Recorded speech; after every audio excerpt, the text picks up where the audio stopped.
Just got done, wrapped up at this install. It's a business called the Cheesehouse.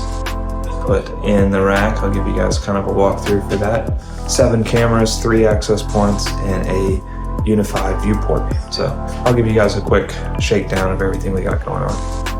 All right, top to bottom here, Unifi Pro, 24-port patch panel. So if you watch my previous video, those are the 2 that I took from my home. 24-port Pro PoE Switch. So that has 10 gigabit uplink on that, and PoE Plus and PoE Plus Plus. And then another 24-port Unifi UNVR with 2 8 terabyte hard drives, leaving some room to expand. And then Cyber Power UPS on the bottom. So it's a 9U nave point rack. The lock just kind of sits up there, and then we kind of brought in all the waterfalled everything in with, and then there's some drops that came in from the floor that we brought up as well. So just little 2-hole PVC straps to keep that in place, and some Velcro. So that's the rack. Pretty happy with it. Very clean, easy to service. Already pretty full, you know? Not a ton of ports to spare, but the customer is very happy.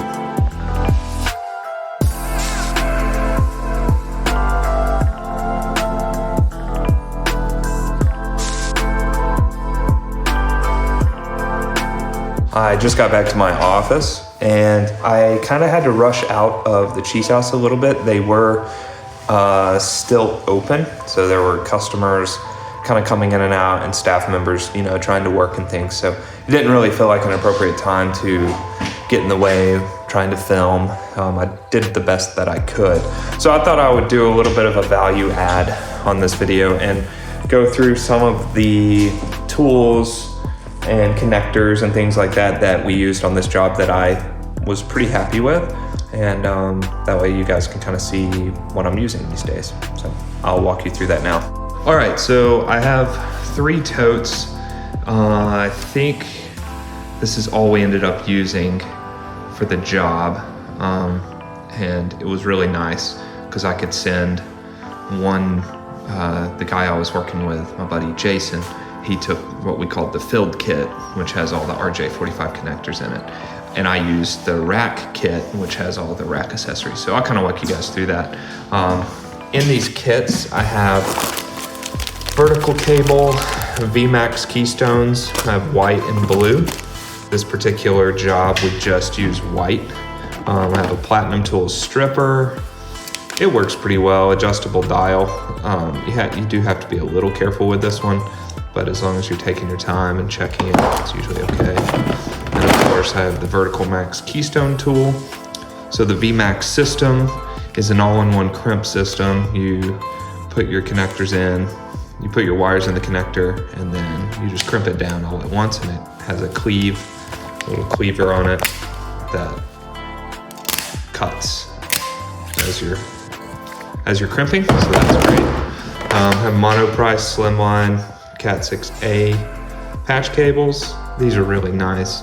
I did all white everything for this job. You can see in the B-roll. White keystone connectors. Every once in a while, I'll have a situation where those are a little bit more useful than doing a crimp on. The quick port inserts that I mentioned in my previous video, used a bunch of those. Then I do have white blanks. Those are for like if we have a wall panel or a little biscuit box or something that we need to put some patches in. Cage nuts and screws, I will need to reload because I used a bunch on this job. Moving to the filled kit. This is a new system that I just recently bought into. It's been around for a while. Platinum Tools EXO.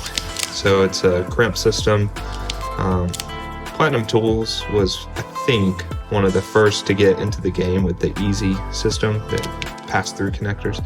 And this is basically builds upon that. So you have different connectors, 38, 44, 48, Cat 6 or Cat 5e, Cat 6, Cat 6A. They have shielded as well, which I'll eventually populate and get some shielded, but this is what we ended up using. This job was all Cat 5e, so we just ran through a bunch of those, and we were extremely happy with the result of this crimper. It was fast, it worked, every single test passed validation. Really happy about that.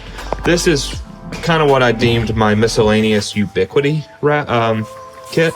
So like Ubiquiti sends like a bunch of random hardware and stuff along with their equipment, so it's kind of nice just to have a catch-all, because you don't necessarily want to just throw that stuff away, but it is nice to have a catch-all for some of the stuff that I'm going to use that's more specific to Ubiquiti, and obviously got a little room to spare. So yeah, that was the 3 totes that we ended up using. This is a DeWalt Tough system. This is the 2.0 generation, so very similar in quality to Milwaukee Packout. I've used both. I think each of them have pros and cons. I went with DeWalt. I'm pretty happy with my decision. These are really cool. They basically clip on the back and then you just push it down. And you can create, you know, a stack. So once again, grab on the back, kind of hard to see. And then come around to the front and push it down. And then you're pretty much good to go. That's your filled kit. Very good. All right, guys, wanted to walk you through some of the setup from this job from the perspective of systems administration.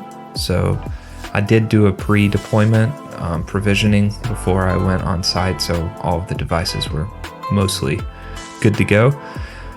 Yeah, walk you through what we've got. So like I said, there was 7 cameras, 3 access points, 24 port Pro. This is the NVR. That's the UDM Pro and the Protect Viewport. So you can see all of those.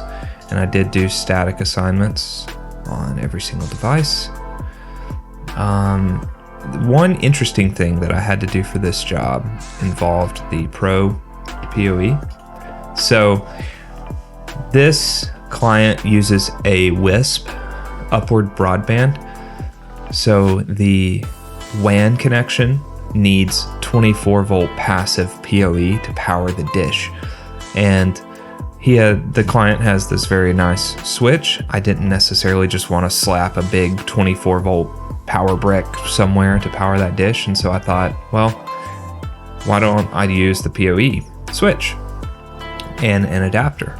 So shout out to Crosstalk Solutions. He has a video where he outlines the networking that he did at a lake house and talked about using VLANs to essentially create what would effectively be a DMZ type switch within the Unifi network. So port 7 is the WISP antenna, and I have it set to native VLAN network WAN 50. I'm not going to go into how to create those VLANs. You can watch Crosstalk Solutions video for that. But essentially, I have a native VLAN 50, and that's going to the antenna, and it also connects to port 16, which comes out and hits the patch panel, and that is native VLAN 50, and that is my uplink to the UDM that goes into the WAN in on the UDM. So that worked really well. It pretty much connected right away. I didn't have any issues, and it allowed me to power the dish using PoE off of the 24 port switch. So I definitely will be keeping that in mind because WISP are very popular in my area. So anyways, that's pretty much the shakedown I wanted to give you guys. Yeah, there's 2 Wi-Fi networks and 3 VLANs. Default, guest, and the WAN that I mentioned earlier. So hope you guys enjoyed this video.